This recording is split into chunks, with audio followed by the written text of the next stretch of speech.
Good morning, friends. My cicada friends and I want to welcome you today for our daily Disney devotional. It's Sunday morning. It's beautiful. It's hot here in South Carolina. And today we're reading still in Hollywood Studios about another show, number 75, Beauty and the Beast, live on stage. Now, I will say this. At the time of me reading this, I got a notification this week that they're going to be doing away with this show. And I'm really sad about that. They're going to be replacing it, I think it said, with an orchestra show, which I'm sure will be wonderful. But I love Beauty and the Beast, and I love live shows that's kind of like a play, a musical, where they're dressing up in full costume and they're dancing and they're singing these songs, and they do such a good job. I'm going to be so sad for it to go. Continuing our tour of the shows at Hollywood Studio, we move on to a wonderful one. It actually is my favorite at this park, with the exception of the nighttime show, which we will get to later. This show is based on what has become a classic Disney movie. A few years ago, there were those pesky rumors about replacing this show. However, after the success of the recent live-action movie, I think it's safe for now.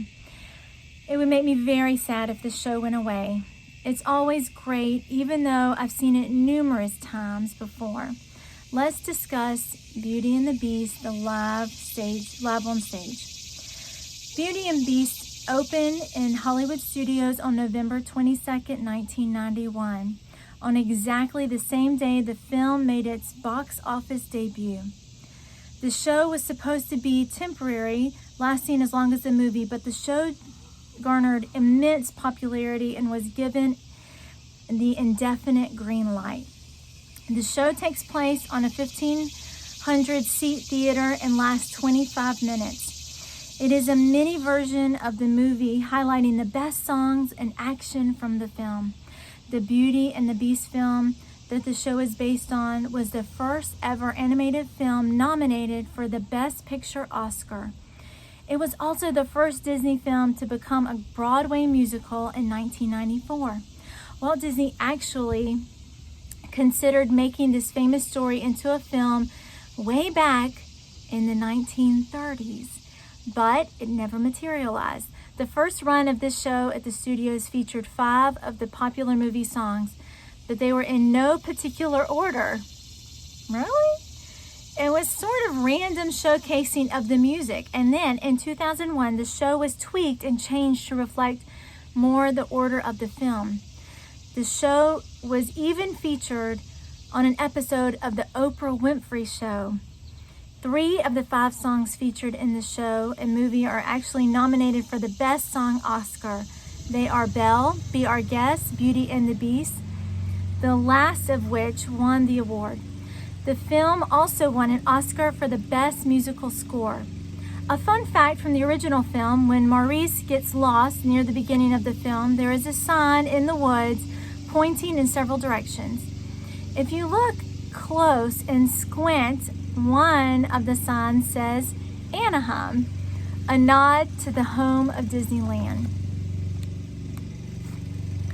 Another fun movie fact is that the chief animator wanted the Beast to stay the Beast and didn't really like the idea of him turning back into a man. They even recorded Belle saying the line, "Can you grow a beard?" for the end of the film, but it wasn't used. The line, however, was used in the live-action film remake. Beauty and the Beast is arguably one of the greatest Disney films of all time. Even the remake did exceptionally well at the box office and was loved by many.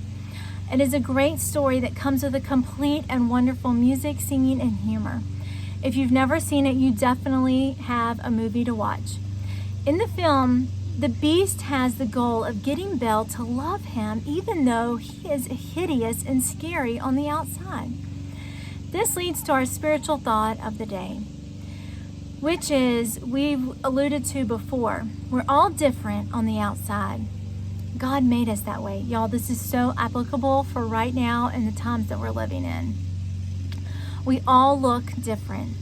We all have features about ourselves that we like and some that we might not like. The world, unfortunately, often judges people based on their outward appearance. Some people are judged to be beautiful and others might be given an ugly label. This is unfortunate part of the world that we live in. The good news is that we as Christians know for a fact that God cares nothing about our outward appearances. Of course, He wants us to take care of our bodies and be a good influence on others. However, look at what God says in Jeremiah 17:10. It says, I, the Lord, search the heart and I test the mind to give every man according to his ways, according to the fruit of his deeds. Additionally, Jesus reminds us in Matthew 5:8 that those that are pure in heart are blessed and shall see God. David even asked God in Psalm 51:10 to create in him a clean heart and renew his spirit. These are both inner qualities. The Beauty and the Beast movies and the show are wonderful. I could watch them over and over. I love the story and the music. I also love the message. In the end, spoiler alert, Belle does learn to love the Beast and sees that even though he may not be attractive on the outside, he is beautiful within. She loves him for who he truly is. God does the same with us. So don't worry so much about your outer appearances. Make it a priority instead to make sure your heart and mind are pure and clean. That is what matters to God. The end.